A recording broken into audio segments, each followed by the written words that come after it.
우리가 많은 사람들 앞에서 무언가를 대표하여서 그 일을 담당해야 할 때 우리는 그 마음 가운데 많은 부담이 있고 많은 떨림이 있습니다. 그래서 그 긴장으로 인해서 우리 손에 땀을 쥘 때가 있고 내가 정말 그 일을 잘 해낼 수 있을까라는 그런 두려움이 우리의 마음을 짓누를 때가 있습니다.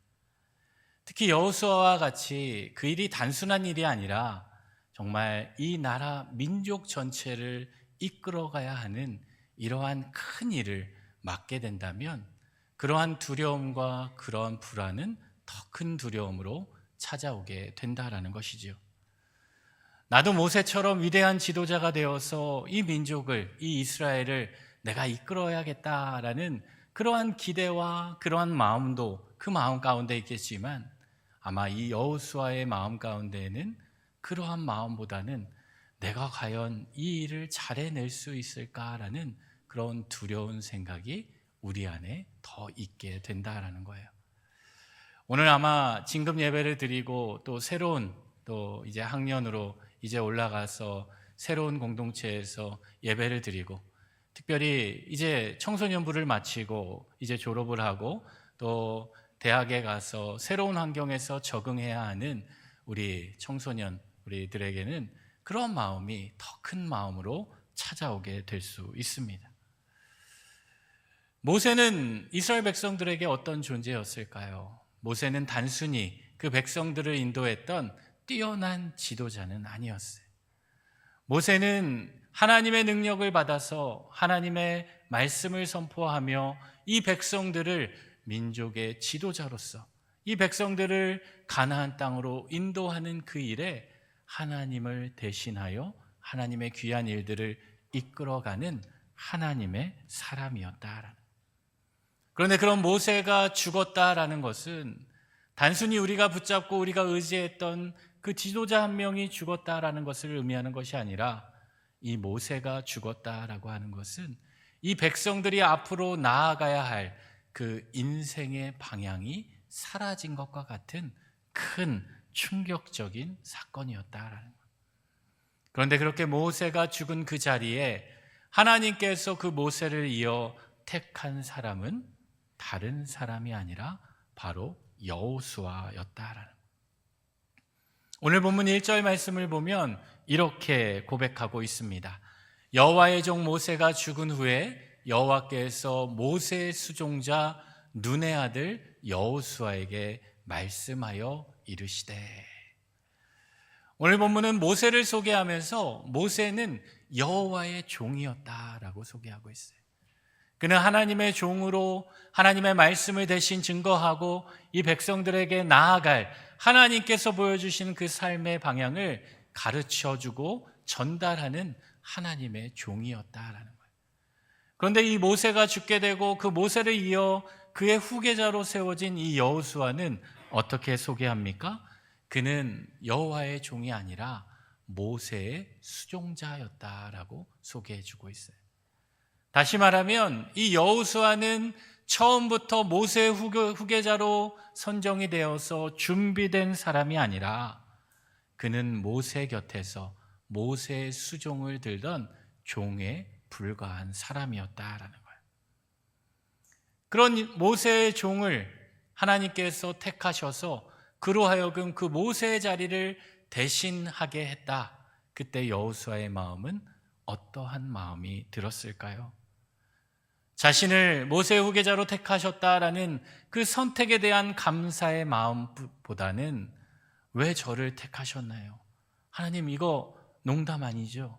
이거 꿈 아니죠? 라고 하나님께 되묻곤 했을 겁니다. 그리고 내가 과연 이 일을, 이 모세의 뒤를 이어서 내가 이 백성들을 인도할 수 있을까에 대한 그러한 두려움이 그에게 더 크게 찾아오게 되었다라는 거예요.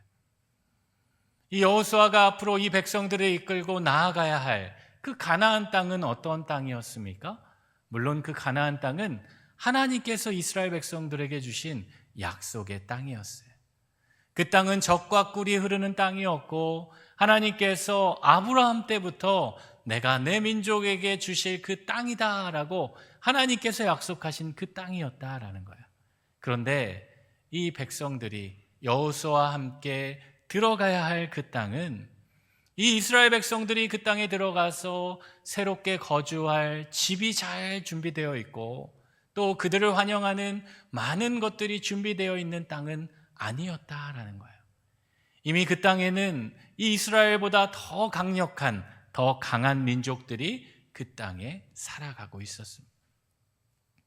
그리고 견고한 성읍들이 진을 치고 있어서 이스라엘 백성들이 그 땅을 들어가려면 전쟁을 해야 했고 그 땅에 있는 그 민족들을 정복해야만 그 땅에 들어가서 살아갈 수 있었다라는 거예요. 더욱이 이스라엘은 무기를 가진 것도 없고 또 전쟁의 경험도 없고 나약한 민족이었기 때문에 여호수아가 이 백성들을 이끌고 이제 그 땅에 들어가야 한다라는 것은 아마 여호수아 스스로도 이것은 도저히 불가능한 일이다라고 여겼던 것입니다. 그러나 놀랍게도 하나님께서는 그 두려움 가운데 있는 그 여호수아를 모세의 후계자로 택하셨다라는 거예요.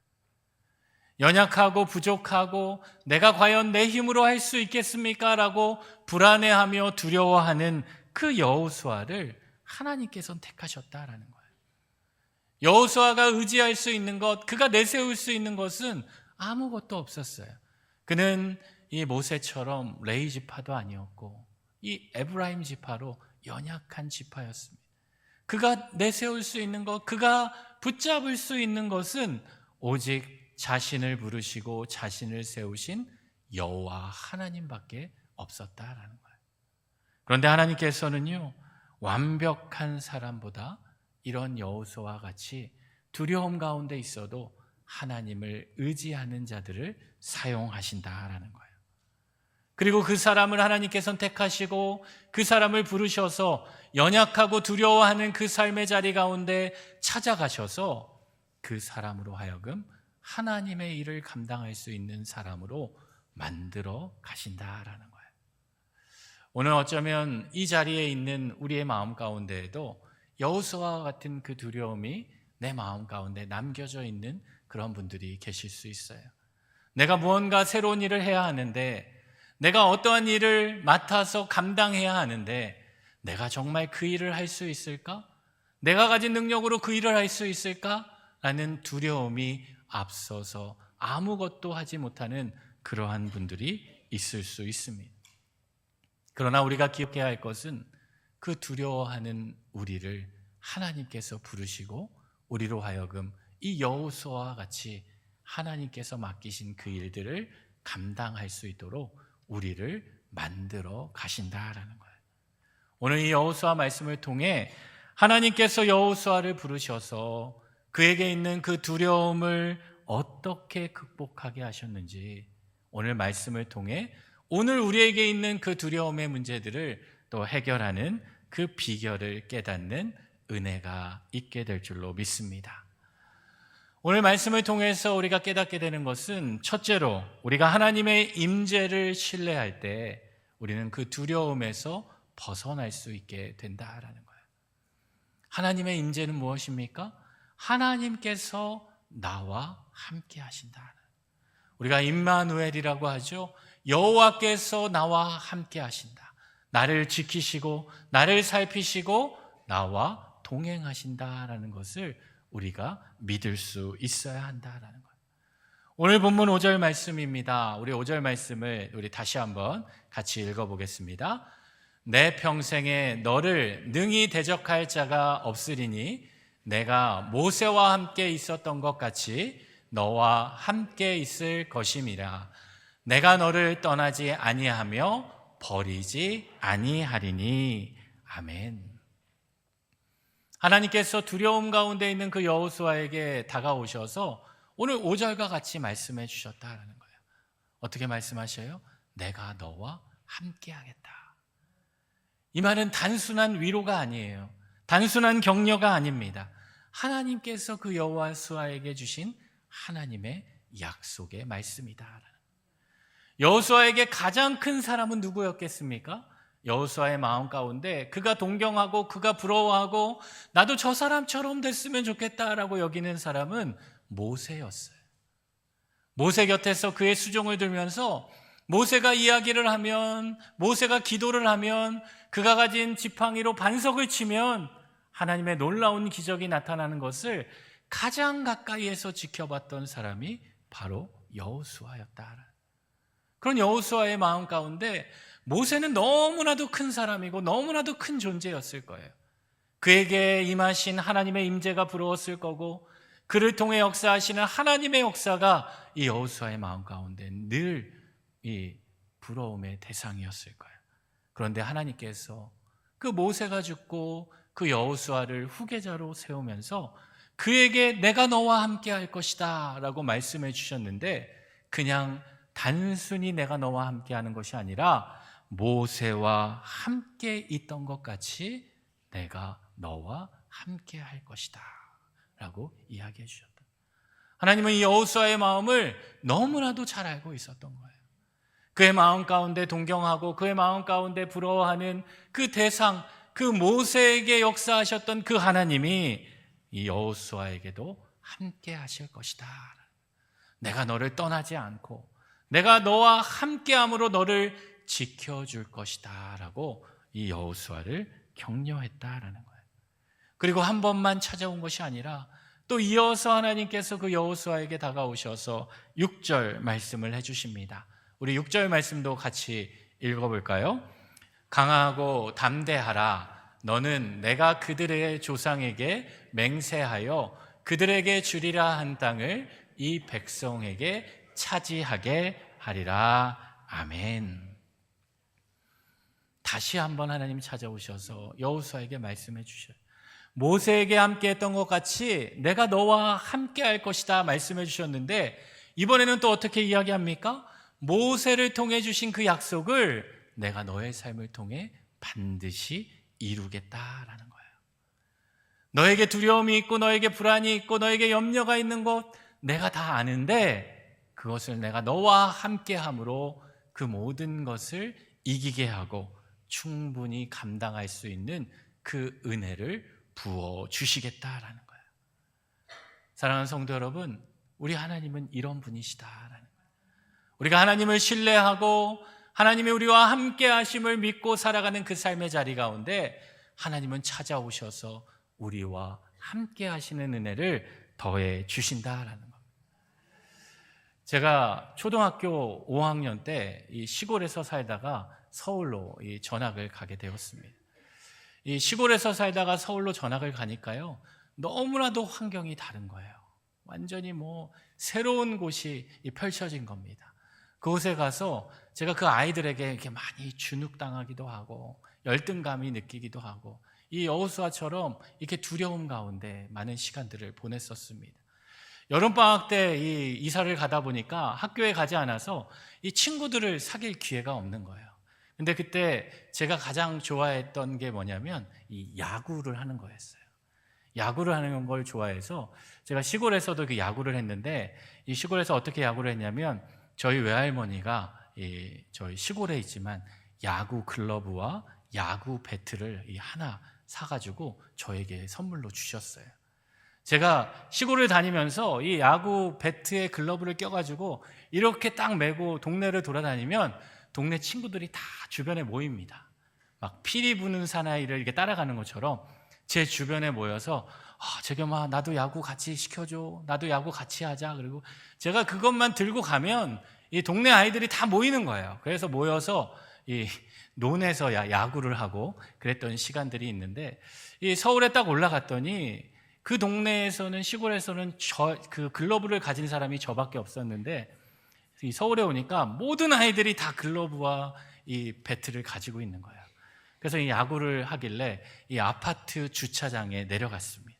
그때만 해도 차가 많지 않던 시절이어서 여러분 아마 그 경험해 보셨을 거예요. 낮에 아파트 주차장 그 주차장이 다 비어 있었거든요. 그래서 그곳에서 이 테니스공을 가지고 야구를 하는데, 저와 동생이 야구를 같이 하고 싶어서 그 글러브와 배트를 이 폼을 딱 재고 이렇게 내려갔어요.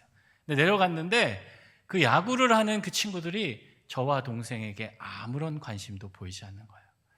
이상하다. 지금쯤 되면 야구 같이 할래? 너도 같이 할래? 이렇게 이야기를 해야 되는데 그 이야기를 꺼내지 않는 거예요. 그래서 제 동생하고 저하고 그 야구 경기를 하는 그 옆에 이렇게 앉아 있었어요. 앉아서 그 야구하는 친구들을 보면서 우리도 좀 시켜줬으면 좋겠다. 우리도 좀 시켜줬으면 좋겠다. 자그만치 이 7일 동안, 거의 일주일 동안 저와 동생이랑 그곳을 찾아서 앉아서 기다렸어요. 매일 밤마다 집에 가서 동생하고 그런 얘기를 했습니다. 야, 내일은 네가 좀 얘기를 해봐. 야, 우리도 좀 야구를 좀 시켜줘. 야, 이 이야기를 하기가 너무 어려운 거예요. 그랬더니 제 동생이 그렇게 얘기하는 거예요. 형이니까 형이 말해봐. 이렇게 이야기를 해서 알았어. 내일은 내가 꼭 얘기할게. 그 다짐을 하고 또 야구하는 아이들에게 가면 그 말이 나오질 않는 거예요. 한 일주일 동안 그 야구하는 친구들 옆에 앉아가지고 이 글러브와 배트를 들고 야구하는 거를 부럽게 쳐다봤는데 지금 생각해 보니까 그 일주일 동안 우리도 좀 시켜달라라는 그 얘기를 못했던 저도 참 대단하지만 그렇게 앉아있는 그 2명의 아이를 보고 너희도 같이 하지 않을래? 라고 이야기했던 그 친구들도 참 대단했던 것 같아요. 그렇게 시간을 보냈는데 한 아주머니가 지나가다가 저희를 보고 그 아이들에게 오셨어요. 오셔서 그 아주머니가 그렇게 얘기하는 거야. 얘들아, 이 아이들도 야구를 하고 싶어 하는 것 같은데 같이 좀 하면 안 될까? 그 아주머니가 저희를 너무 긍휼하게 보신 거죠. 그래서 그 야구를 하던 아이들이 그 야구를 멈추고 저희에게 와서 이야기를 하는 거예요. 야, 너도 야구를 같이 할래? 여러분, 제가 뭐라고 했겠습니까?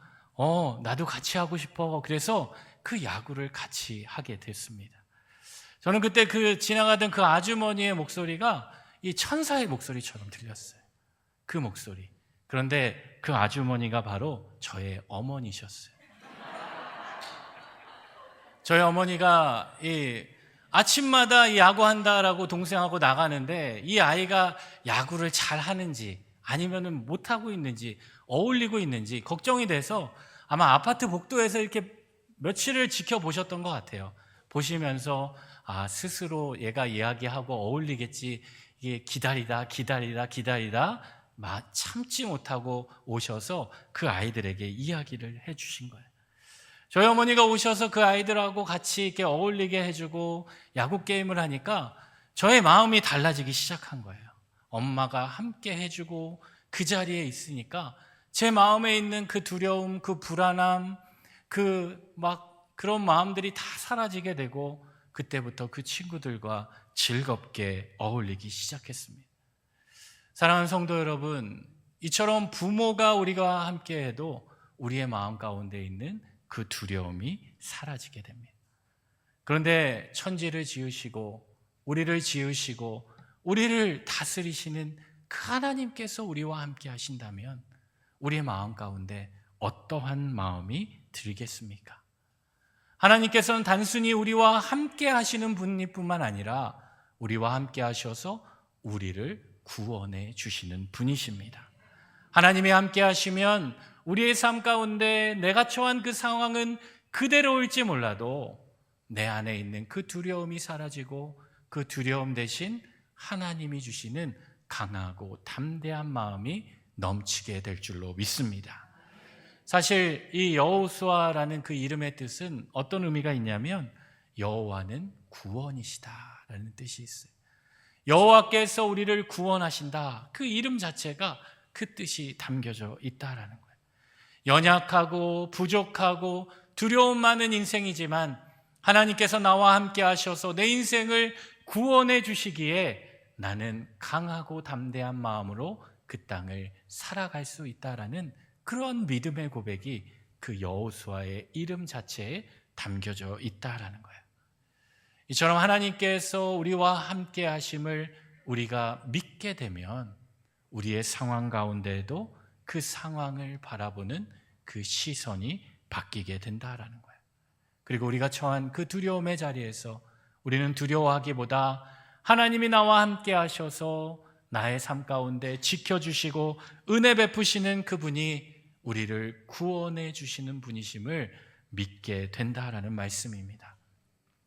혹시 오늘 두려움의 자리에 계신 분이 계신가요? 그렇다면 그 자리에서 두려움 자리에 머무르지 마시고 그 자리에서도 나와 함께 하시고 나를 살피시고 나를 떠나지 아니하시는 그 하나님의 손길을 붙잡으실 수 있기를 바랍니다. 이번 한 주간도 우리와 함께 하시는 그 하나님의 은혜를 경험하는 저와 여러분이 되실 수 있기를 바랍니다. 둘째로 오늘 본문을 통해 우리가 깨닫게 되는 은혜는 우리가 하나님의 말씀을 붙잡을 때 우리는 그 두려움의 자리에서 넘어설 수 있게 된다라는 거예요. 오늘 7절 말씀을 우리 같이 한번 읽어볼까요? 오직 강하고 극히 담대하여 나의 종 모세가 내게 명령한 그 율법을 다 지켜 행하고 우로나 좌로나 치우치지 말라. 그리하면 어디로 가든지 형통하리니. 아멘. 하나님께서는요, 우리에게 믿음 가운데 살아가지만 우리로 하여금 너는 완벽한 자가 되라라고 말씀하지 않으신다. 하나님께서 우리에게 원하시는 것은 비록 우리의 인생이 완벽하지 않고 우리의 인생이 부족하고 두려움 가운데 살지만 우리의 인생의 방향이 하나님께로 향하기를 원하신다라는 거예요. 하나님께서 이 이스라엘 백성들에게 주셨던 그 인생의 방향은 무엇입니까? 그 방향은 단 한 가지였어요. 담대함으로 여호와의 말씀을 붙잡고 살아가라라는 거예요. 너희 마음 가운데 두려움이 있지만, 불안이 있지만, 염려가 있지만 그 자리에서도 좌로나 우로나 흔들리지 말고 다른 것을 붙잡지 말고 여호와의 말씀을 붙잡고 살아가라라는 말씀이었어요. 시편 119편 105절 말씀을 보면 우리가 좋아하고 잘 아는 말씀이 있죠. 주의 말씀은 내 발의 등이요 내 길의 빛이니이다. 아멘. 하나님의 말씀을 우리가 붙들고 살아가면 어두운 삶의 자리에서도 하나님께서 우리의 등이 되시고 우리의 빛이 되셔서 우리로 하여금 나아갈 방향을 잃지 않게 우리에게 인도해 주신다라는 거예요. 이스라엘 백성들이 어떤 백성이었습니까? 430년간 애굽의 노예로 살아가던 백성들이었어요. 그 가운데 출애굽의 은혜를 잊고 하나님의 은혜를 경험하며 이 종의 신분에서 이제는 자유인이 된 자들이었어요. 애굽의 종에서 하나님의 자녀가 된 이 백성들이었지만 그들은 시간이 지나면 지날수록 하나님의 은혜를 더 깊이 깨닫고 하나님께 감사하는 자들이 아니라 그 은혜를 망각하며 하나님을 멀리하고 하나님 대신 다른 것을 붙잡고 살아가는 자들이 되고 말았다라는 거예요. 어쩌면 오늘 우리의 모습이 바로 그러한 이스라엘 백성들의 모습인지 모릅니다. 하나님으로부터 많은 은혜를 입었고 하나님의 사랑을 받으며 살아감에도 불구하고 우리는 처음에 하나님을 만났던 그 뜨거웠던 신앙의 자리에서 점점 멀어져 가는 존재가 될 때가 있어요. 그래서 우리의 인생 가운데 하나님의 말씀이 중심이 되지 않고 하나님을 의지하지 않고 세상의 다른 것을 붙잡고 살아가고자 힘쓰는 그러한 연약한 모습이 바로 오늘 우리의 모습일 수 있다라는 거예요. 그러나 믿음은 무엇입니까? 믿음은 우리가 하나님도 붙잡고 살아가고 세상도 붙잡고 살아가는 것이 아니라 믿음은 오직 하나님만 붙잡고 살아가는 것입니다. 오직 하나님의 말씀을 내 삶의 중심에 두고 그 말씀이 나에게 보여주시는 그 길을 따라 그 빛을 따라 그 방향을 따라 살아가는 게 바로 참된 믿음이다라는 거예요. 그래서 오늘 본문 8절 말씀에 다음과 같은 고백이 있습니다. 우리 같이 한번 읽어보겠습니다. 이 율법책을 내 입에서 떠나지 말게 하며 주야로 그것을 묵상하여 그 안에 기록된 대로 다 지켜 행하라. 그리하면 내 길이 평탄하게 될 것이며 내가 형통하리라. 아멘. 사랑하는 성도 여러분, 하나님의 말씀이 내 중심에 있을 때, 하나님의 말씀이 내 입을 주장하고 내 마음을 주장하고 내 머리를, 내 생각을, 내 발걸음을 주장할 때 우리의 걸어가는 그 길이 하나님께서 인도하시는 형통의 길이 되는 줄 믿으실 수 있기를 바랍니다. 오늘도 우리의 삶 가운데 다른 것이 아니라 하나님의 말씀을 붙들고 살아가는 저와 여러분이 되실 수 있기를 바랍니다. 오늘 말씀을 시작하면서 여호수아가 이 하나님의 지도자로 택함을 받을 때, 그를 소개할 때 모세는 하나님의 종이었지만 여호수아는 모세의 수종자로 소개되었습니다. 그러나 여호수아가 자신과 함께하는 그 하나님을 깨닫고 자신의 삶 가운데 여호와의 말씀을 중심으로 두고 그 말씀을 붙잡고 살아가자 그 여호수아의 그 인생의 마지막은 어떻게 고백이 되느냐? 여호수아 24장 29절 말씀을 보면 이렇게 기록이 되어 있습니다. 이 일 후에 여호와의 종 눈의 아들 여호수아가 110세에 죽음에. 아멘. 두려움 많았던 그 여호수아, 모세의 수종자에 불과했던 그 여호수아였지만 그가 하나님이 자신의 삶에 함께 하심을 깨닫고 그 하나님이 함께 하심을 믿고 담대하게 하나님 말씀 가운데 살아갈 때 그의 인생을 하나님께서는 여호와의 종으로 변하게 해주셨다라는 거예요. 사랑하는 우리 성도 여러분의 삶 가운데에도 그런 여호수아와 같은 그러한 믿음이 자랄 수 있기를 바랍니다. 두려움 가운데서도 하나님이 나와 함께 하심을 믿고 하나님의 말씀을 붙잡고 살아가는 그 삶의 자리에 우리 하나님께서 기억하셔서 여러분 한 분 한 분을 여호와의 종으로 여겨주시고 하나님의 존귀한 자녀로 삼아주셔서 하나님이 이끄시는 그 형통의 축복을 누리는 저와 여러분이 되시기를 우리 주님의 이름으로 축원합니다.